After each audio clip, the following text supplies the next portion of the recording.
tasavvur qiling, hech kim ishlamayapti. Adam ham ishlamayaptilar, men ham ishlamayapman, akam ham ishlamayaptilar. Uyda eng oxirgi yig'ib qo'ygan $1000 pullar bo'lgan akamlarda. O'shani men ukam mana buni ol, ishingni boshla, ko'zing yetayotgan bo'lsa boshla deb menga o'sha pulni bergan. Endi bu odamga qanaqa motivatsiya beradi, qanaqa o'zi kuch beradi?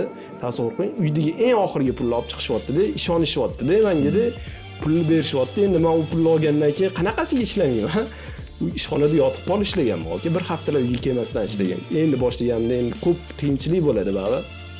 Yangi ofisdan bo'li, arendasini chiqarish kerak, boshqa qilish kerak. Kerak bo'lsa yotib qolib o'sha ishimni rivojlantiraman, boshqa qilaman deb ishlaganman. Chunki menga ishonch berilgan edi. U ishonchni yo'qotadigan bo'lsam, keyin o'zi hech qanaqasiga o'zi uydagilar ba'zi pulni bersam yana oqqiz olasan deb ishonishmas edi. Shunaqa bo'lib turib uydagilar sababchi bo'lib, keyin ish boshlangan. Endi keyin o'zi uydagilar yordami bilan qilgandan keyin endi bizni o'sha qo'limizga sekin pul tushib boshlagandan keyin uydagilarga berishni boshladik. No, o'sha hozir berayotgan pulimning qiymati o'sha vaqtdagi puldan 20 barobar ko'p bo'lsa ham o'sha $1000 qadrichalik emas-da.